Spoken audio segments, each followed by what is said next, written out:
Hello and welcome to Blogosphere Serious Influence, the podcast all about the business side of the influencer industry. I'm Alice Audley and I'm the founder of Blogosphere, which hopefully you've heard of. But if not, Blogosphere is a media company rooted in the world of influencers. We run events, an influencer network, and publish a nationally distributed print magazine, and now a podcast too, which I'll be presenting. If there are any questions about the influencer industry that you want answered, be sure to tweet us your suggestions. Our Twitter handle is @BlogosphereM. And if you want to learn more about influencers and the influencer industry, be sure to visit blogosferemagazine.com and invest in a subscription to our essential magazine. We're excited to announce that Series 1 of Serious Influence has an exclusive sponsor, the smart thinking money app, Yolt. Yolt is an app that I personally use, so I'm delighted to partner with them. You can sync your accounts, credit cards, and pensions in one view and track your spending habits, how much you're spending and what you're spending it on. I buy a lot of coffee. Yolt takes the stress out of budgeting and gives you the tools to achieve your financial life goals. For me, that's a trip to French Polynesia. Download Yolt for free from the App Store or Google Play Store today. Today on Blogosphere Serious Influence, I'm joined by Nic Yeeles. Nic is the co-founder and CEO of Peg, a technology platform that streamlines all aspects of influencer marketing, from selecting which influencers to work with, all the way to reporting on the return on investment of a campaign. Nic has been involved in the influencer industry since 2012, when he worked for Simon Cowell's company, Syco, producing content for YouTube. I got headhunted by Simon Cowell's execs to help essentially direct and produce a new show that they were doing exclusively on YouTube. And when we launched that show, we had the dream ingredients in that we had arguably the biggest man in entertainment behind it at the time, being Simon. Google were funding it and helping us with it. Our sponsors were Microsoft and Unilever, and we had access to the biggest A-list celebrities in the world appearing on our channel. We launched the show, and it started really well, and then was a complete flop. And we're like, oh dear, how do we fix this? So at that point in time, I was basically having dinner with the talent manager for one of the biggest influencers at the time. And I said to her, how would your client like to interview Kelly Rowland? And I thought at the time, bear in mind, so we started this back in 2012, so it's a while ago now. And to my surprise, she turned around and went, my client's not effing interviewing Kelly Rowland, my client's effing bigger than Kelly Rowland. And I was like, whoa, okay, wasn't expecting that. How had you cultivated those relationships with talent management at that time? When did you first kind of stumble across the world? Was it because of the stuff you were posting? No, I think it was because, so actually the show that we were doing for Syco Entertainment, which is Simon Cowell's company, was my first venture into this whole crazy world. So my background was I used to create a lot of digital content. So they found me because they spotted a video that I directed for Skrillex. But this was the first time I was brought into this world. And how we started making those connections, I think that was via Google, actually, because we were one of the Google original programming schemes. So I think they helped us with some introductions there. So that was before you were at Syco that you got the relationship with Google? No, during Syco, okay. Yeah, because they had funded the project that I was then working on. How many other projects were going on at the same time? That Google had funded. Yeah. I believe it was something like 200 projects at the time, and then I think they upped it to something like 300. And so this talent agent says, my client is effing bigger than Kelly Rowland. And you think, oh. Sat in the airport the next day and thought about it and thought, you know what, she's absolutely right. On YouTube, Simon Cowell is no one. Kelly Rowland is no one. We were no one. We didn't own our audience, whereas these creators did.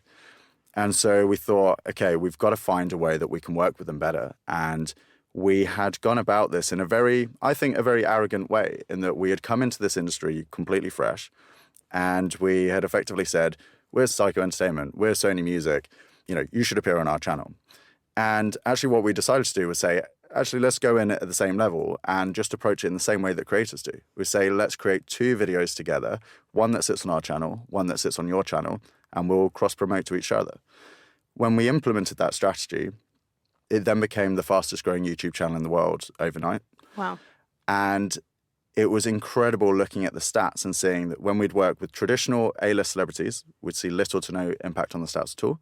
When we'd work with a YouTube influencer, we'd see these huge, crazy spikes.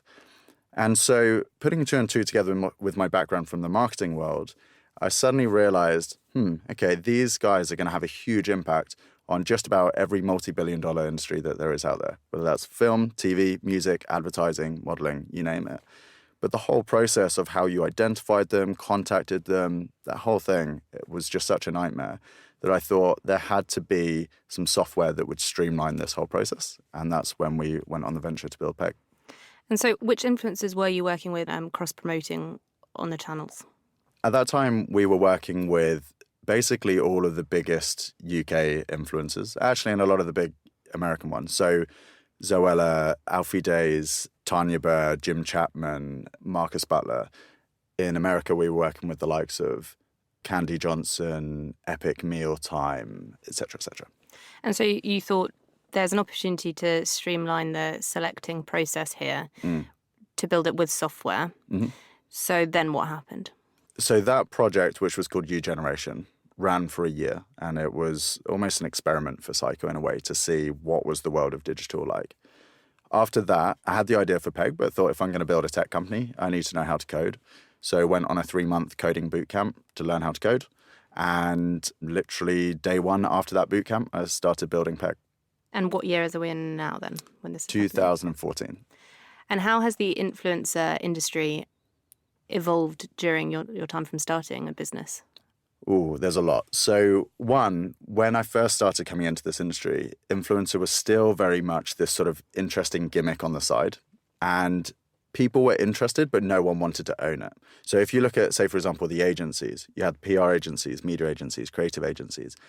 Everyone was kind of like, that doesn't really sit with us. Now it's flipped and everyone's saying it sits with us and they want to own it. We've seen a lot more brands and agencies now invest heavily in taking this in-house. And there have been some major industry trends that have happened. For example, there's been a big shift away from YouTube towards Instagram being the preferred platform, which I highly disagree with. Is Peg YouTube only or no? No. So but was it at one point and that evolved? It very much started as YouTube only, and we definitely have a skew towards YouTube because I have a very, very strong preference for that, which I can go into. Yeah, why do you have a preference for? Fundamentally, what you are doing with influence marketing is just the same as any other form of marketing. You're trying to affect the way that someone thinks, feels, or behaves. It's no coincidence that in the traditional advertising world, TV has been the king of advertising for decades. Because if you truly want to affect someone, if you can tell a story, you're much more likely to be able to do that. And so traditionally, particularly where Instagram was purely photography and YouTube was longer form video, that was a much better platform to be able to truly affect people on. But then there are many other aspects to it as well. For example, the platform is just much more mature in terms of the kind of data that's accessible and available. Things like if you truly care about tracking things like links, Instagram is still very basic in terms of if you want to include link tracking, yes, you've got swipe ups from stories and stuff like that, but it's incredibly limited. One of the most powerful things that you can tap into, I think, with social media is the long tail effect, where any other form of advertising, you're used to buying a window in time. So if you're doing a TV advert, you buy a specific window. If you buy into a magazine, you buy a specific page, for example, for that issue. Whereas with, say, YouTube, you have this incredible advantage that it can sit there forever and it's a search engine. So people can keep coming back again and again and again, and you get that long tail effect. Whereas with something like Instagram Stories, you're going straight back to the old model of buying into, say, a 24-hour window. Do you think that YouTube as a platform is doing enough in terms of search functionality to promote its creators? I don't know if I'm the best qualified person to answer that. My take on it would be, for sure, there are all sorts of decisions that they make that I can see are incredibly frustrating for creators. But also, I do think we have to be fair to them that if you take a step back and look at actually what are all the other platforms doing, I still think YouTube is far and away the most advanced at what they've done to help creators. So I can definitely see how it's starting to shift towards them favoring companies. But I'm also, I guess being a business owner myself, I'm acutely aware of that things can look bad from the outside when you're running the company from the inside, you're doing it with absolutely the best intentions. So I don't look badly at YouTube. In terms of your business and how it works and those relationships that you have, do you have direct relationships with brands and influencers? Are you selling your software to brands and therefore your focus needs to be more on brands? It sort of shifts back and forth between the two. Ultimately, at the end of the day, we are providing a service for both sides. The influencer has the capacity to be searched and the brand has the capacity to search and then report. Do you actually administer deals through the platform as well, or is it just more facilitating? It's more facilitating. So we don't get involved with the deal itself. You could almost think of us in this sense a little bit like a LinkedIn for influencers. So the brand can identify and find the right people and then they can contact them. And we're not going to step in and say, oh, no, now you have to pay us a big percentage. They can contact them through your platform, so you have messaging functionality. Exactly, yeah. And so one of the big things that we do is we partner with the major talent managers. So then that's another thing that we actually highly recommend is that you generally work with talent who have talent management. And so we create partnerships with them so that when you go to contact one of the influencers, it actually goes through to their manager. Why do you recommend that they should have talent management?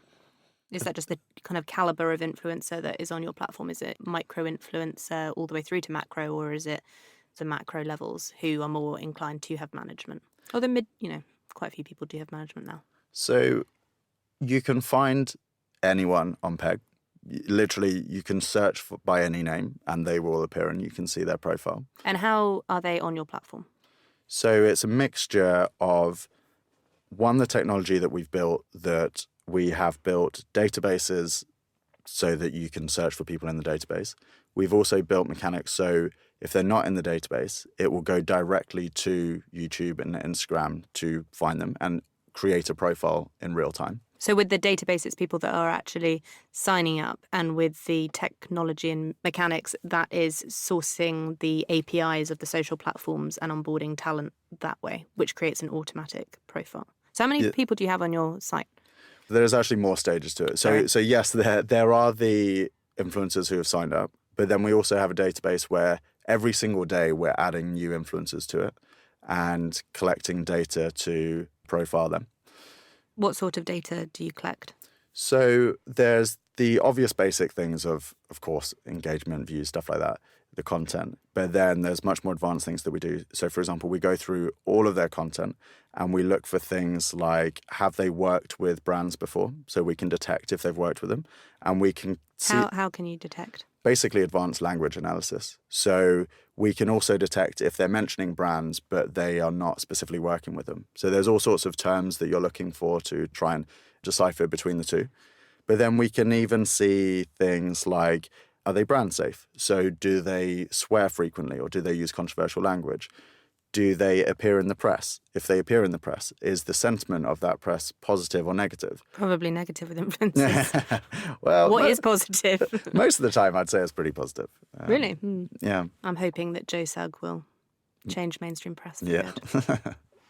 So yeah, there's all sorts of things like that. We can see things like backlash detection. So have they had a video or a series of videos that have been reacted to particularly badly by their audience?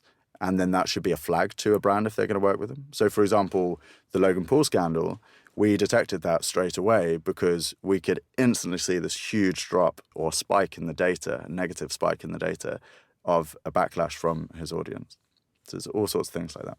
When you are detecting whether an influencer is brand safe, do you cross-reference that information depending on what brand it is? Because surely some influencers must be brand safe for one brand, but not for another. Yeah, I think that's a really great question. What we do instead is we say, here's the data and you can make a judgment yourself on it. So if, for example, someone swears a lot, we're not necessarily saying that's a bad thing. We're just saying you should be aware of this. And actually, if you're a really edgy brand, maybe you don't care about that. Whereas if you're Disney, you probably do. So we leave it up to the brand to decide. And how many brands have you got kind of using the platform at the moment? So we've got over, last time I checked, it was over 1,700 across 169 countries. And how many influencers have you got, roughly?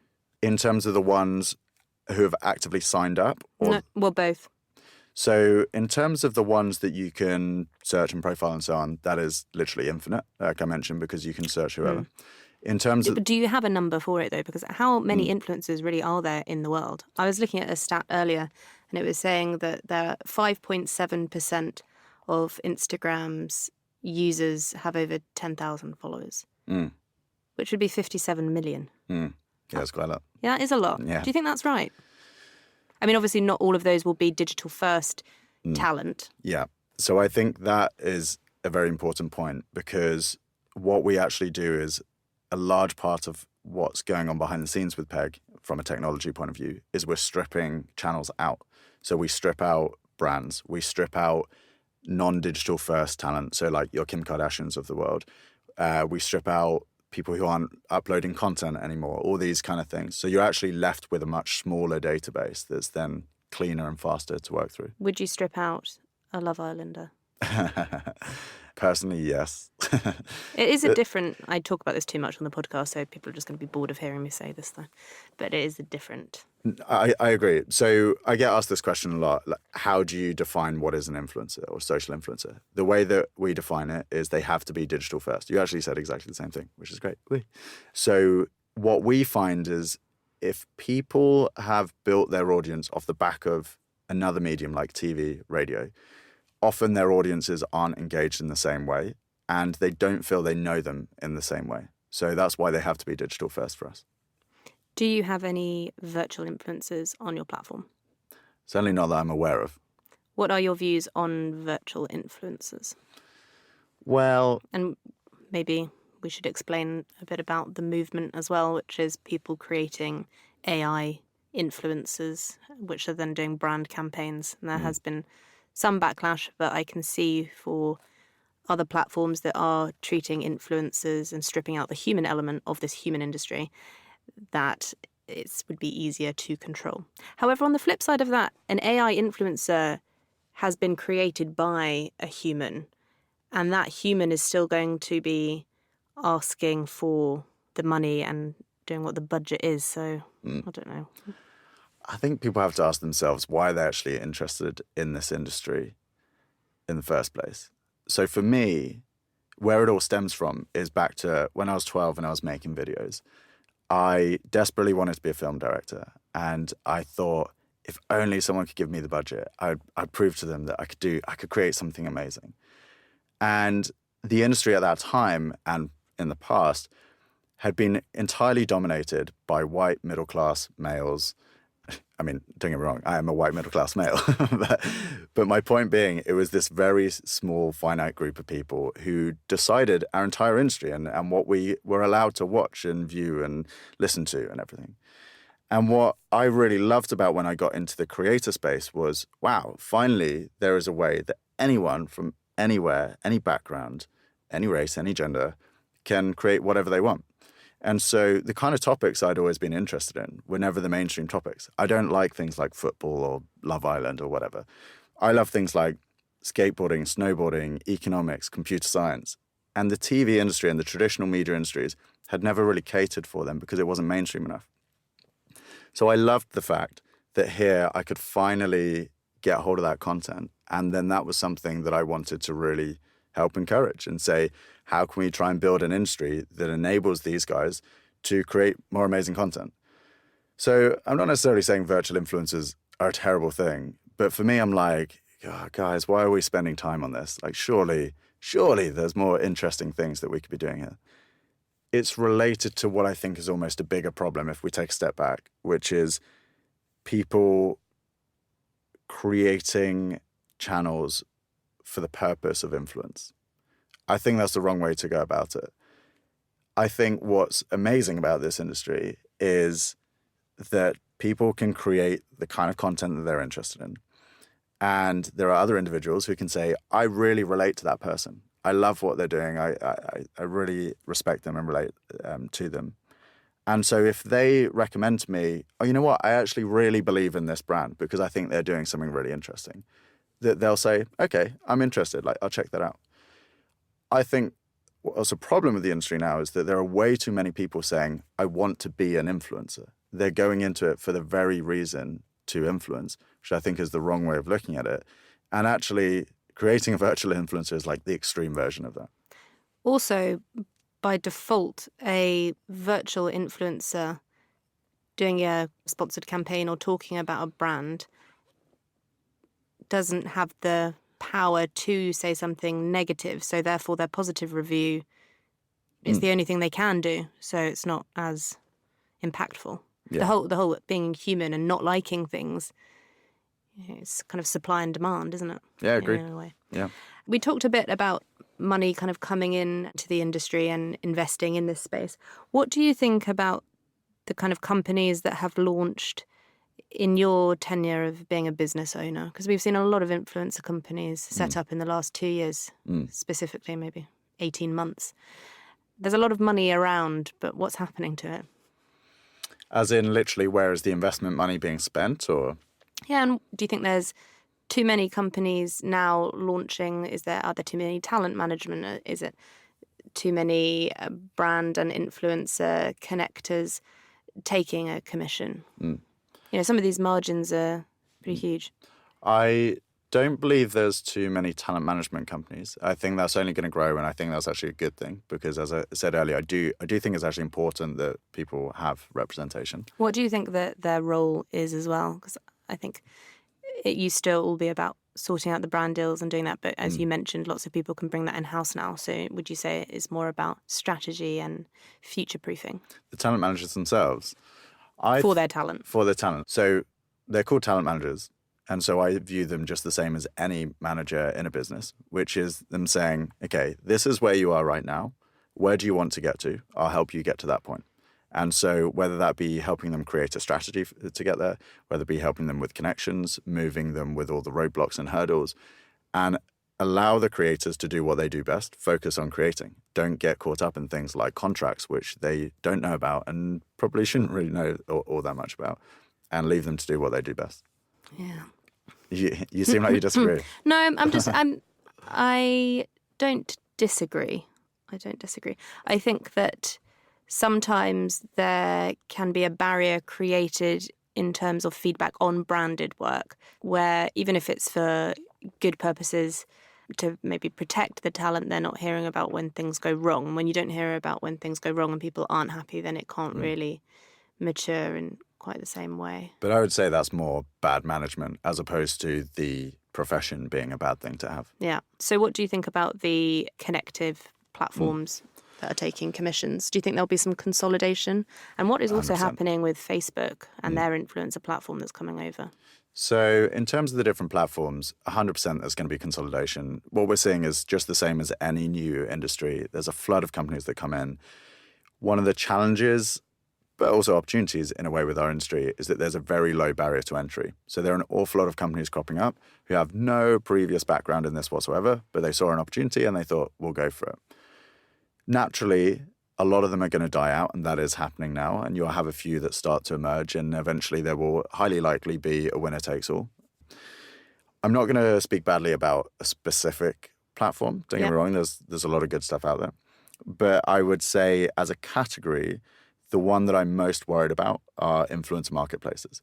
So the kind of platforms that allow brands to sign up, influencers to sign up. The brand can put out a brief and say, hey, I'll pay someone $200 if they do this, and the influencer can apply for it. I think they have the risk or the potential to be the ones who destroy this entire industry. Why? Because the main thing is that what this entire industry is built on is the trust between an influencer and their audience. What these marketplaces do are effectively try to encourage as many sales, as many deals as possible. So it doesn't have to be a good fit between the brand and the influencer. And there's an amazing case study of this by a guy called Mark Ritson, who's a famous marketeer in the UK. And he wanted to put this to the test to show how badly this was destroying the authenticity of influencer marketing. And so he uploaded this picture and sent it to, I think it was 18 influencers, and gave them 24 hours. And he would pay them to say, this is one of the best pieces of artwork I've ever seen. More than half of them did it within 24 hours. And what they didn't realize was it was a photo of his ass.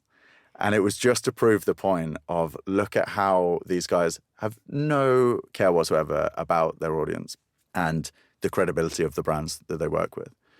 But the other bigger problem on a macro scale that I think they do is that I think one of my perhaps slightly more controversial views on this space is that I think we have to drastically increase the prices that influencers can charge.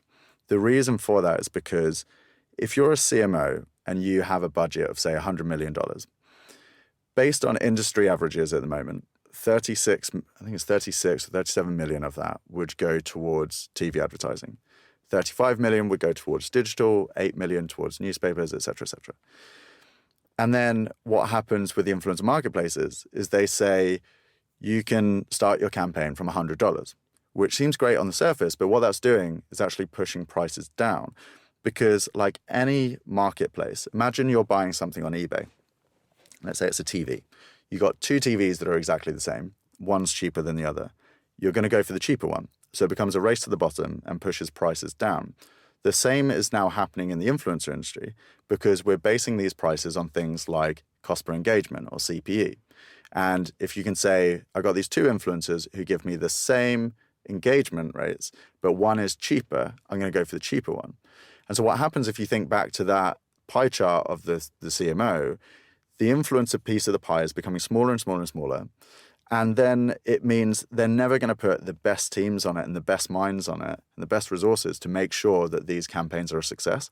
And it means we're never going to get it off the ground and make it a serious piece of the advertising pie.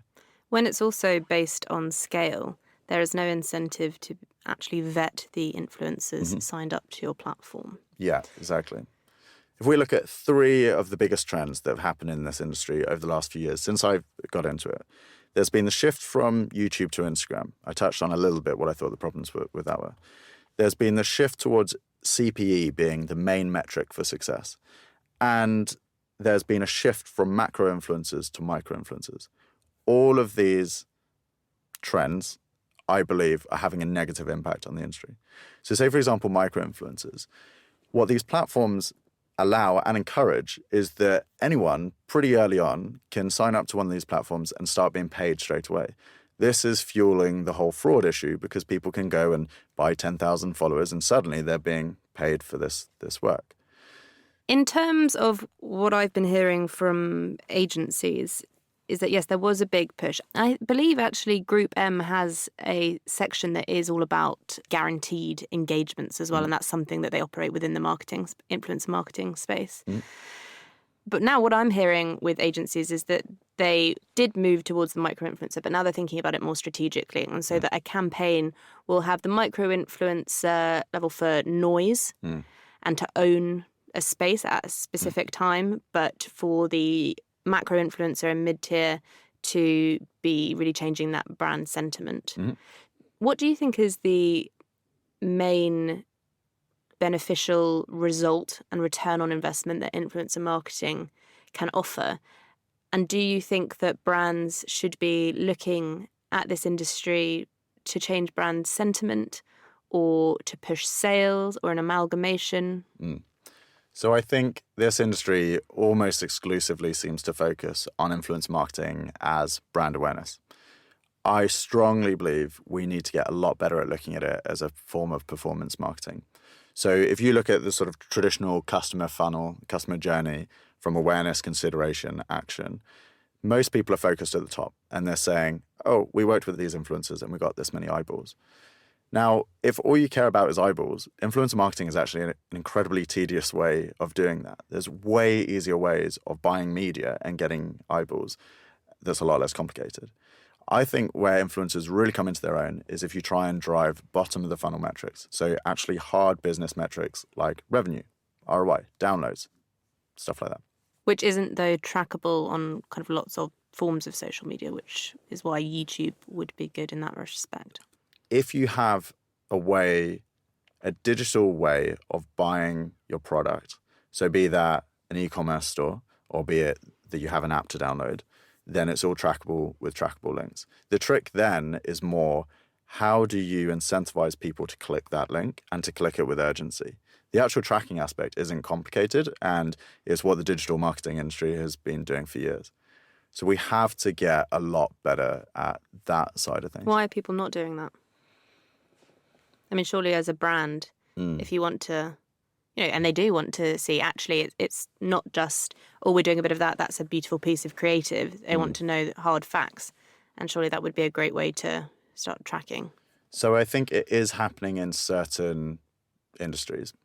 So first of all, the majority of the people who are running this industry, be it platforms, talent management companies, the agencies, they've all come from various different backgrounds, and most of them don't come from highly analytical digital tracking backgrounds.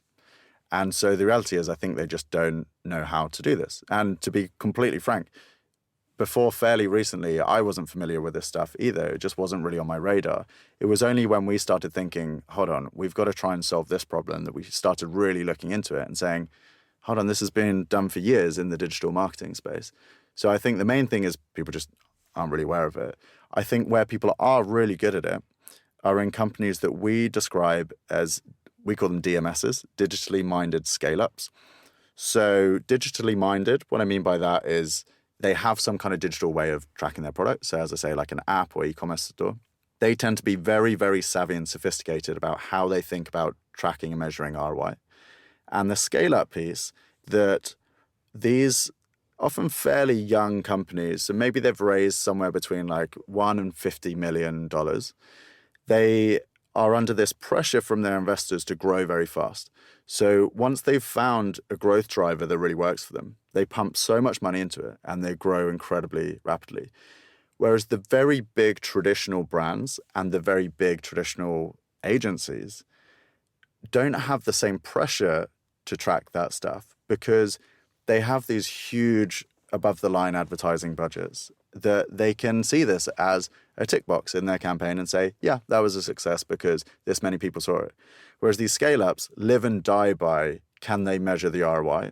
So they have to be much more sophisticated about it. So if you look at things like the mobile gaming industry, they are unbelievably advanced with this stuff. In terms of digital-minded scale-ups, do you think that we're seeing many in the UK? I mean, you've just talked about budgets, but they sound very US-based. And do you think there's been a bit of a fallout sort of in venture capital in the UK because there were so many companies that did start up that got investment and that weren't actually really passionate about the space, and that are just moving into it very quickly and fucking it up for everyone? Do you mean in terms of investment going into influencer-related companies? Yes. So 2 parts. In terms of, are there enough digital-minded scale-ups in the UK? Yeah, for sure. There's tons of these companies and we're working with a load of them now. And they're incredibly interesting, fascinating companies. In terms of investment in the influencer space, I think that's really dried up because there was a lot of hype and interest a few years ago, but there's been such a flood of companies coming into this now. And what they're really struggling to do is actually prove that they can, one, become profitable, self-sustaining businesses, but also that they can actually deliver really successful campaigns. And so that second round of funding is becoming a lot harder, I believe. When brands, things have kind of dried up, but more brands are looking into working, I think the statistic is 67% of brands want to increase their influencer marketing spend. Now, you're offering search functionality, but also reporting. How do they want things to be reported on? How do you sign up a brand? Is that all manual? Do you have a sales team? What's the inside of PEG look like? So the first part to it, in terms of reporting, it really differs depending on the kind of company. So in the past, we were more focused on building tools for the likes of the agencies and the big brands. There, the reporting is fairly basic stuff in terms of who viewed this piece of content, what was the audience, and then actually allowing nifty tools like click this button and you can export it to a PowerPoint presentation so you can show your boss or your client very easily. On the digital-minded scale-ups, they are much, much more analytically driven. So what they want to know is, if I spent £1 on this influencer, how many pounds did I get back? And so they have to really understand, how does this connect to all my other tools, my Google Analytics, my Shopify and everything like that? how does the PEG team work? Your founder, co-founder, CEO? Yeah. So we have the team split into three. So we have growth, product, and operations. So in the product team, we have the developers, the designers. In the growth team, we have sales, marketing, and the team that delivers on campaigns. Where do you see the future of PEG and what is your mission as a whole? So the future of PEG and our mission is, so we think a lot about what we call the influence economy, which involves the three major stakeholders. So the creators who are making the content, the brands who are funding that content, and the audience who are watching that content. And we think if you can get a great balance between all three of those, we can create something really amazing and powerful because for everyone, because we can create effectively a world where creators can be paid to create the kind of content that they want and make a decent living from it without having to do tons of brand deals, but actually just do a few number of very meaningful partnerships with brands they really believe in. Brands can have an incredibly powerful way of reaching new customers and growing in meaningful ways. And audiences can get the kind of content that they want to watch, but in a way where you're not slapped in the face with an advert that you don't want to watch. You're actually choosing to watch a collaboration with a brand and a creator because you're a fan of both of them. So we believe what's at the heart of all of that is influencing with integrity. And so because there are values, our mission is to try and be the number one platform in the world that powers influencer marketing. Do you think that we can have, we've mentioned so many of the pain points in this industry and problems. Do you think that we can have AI solutions to them all? Or do you think that there always needs to be a human touch? And I know that we touched upon earlier fake followers and people and, you know, the platforms indexing value against followers or engagement rates, so people buying those. But what also hasn't been mentioned is people can buy them for other people that they don't like.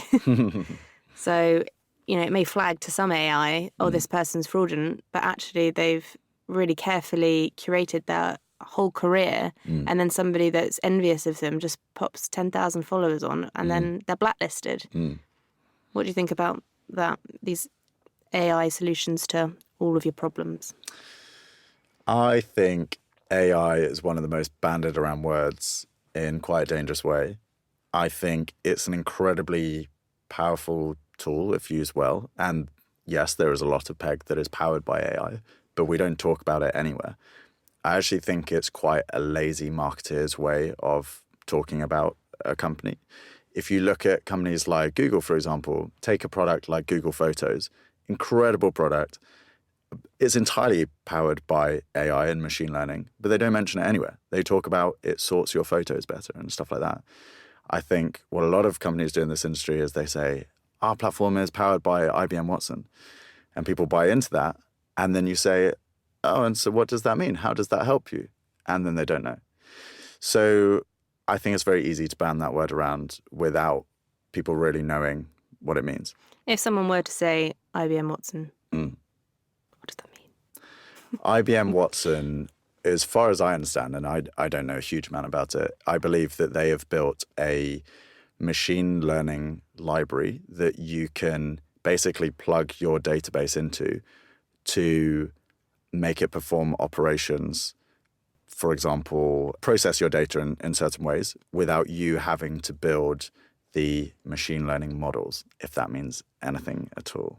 Not really. Basically, it's a way of using machine learning techniques without you having to build it yourself. Right.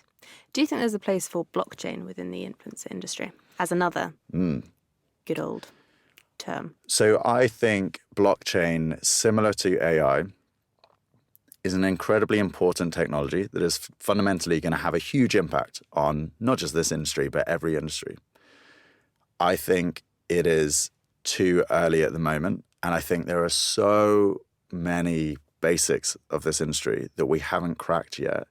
And it's like learning to walk before you can run. I think it's way too early to try and apply things like blockchain. And then finally, what's your worst experience that you've had in the influencer space? I don't think there's a specific bad story that's happened in the influencer space. It's more the slow, gradual shift that's happened in the industry. So the explosion of these influencer marketplaces, which I feel like, as I said, are having very, very negative impacts on all sorts of areas of the industry. Do you think they could actually destroy, full stop, the industry? I do, yeah, because I think it only takes enough marketeers to try influencer marketing, have a bad experience that they say, I'm never going to put money in that again. If they stop putting money into it, there is no industry anymore. It's the gradual shift to those. It's the gradual shift to Instagram. It's the focus on CPE. It's the shift towards micro-influencers.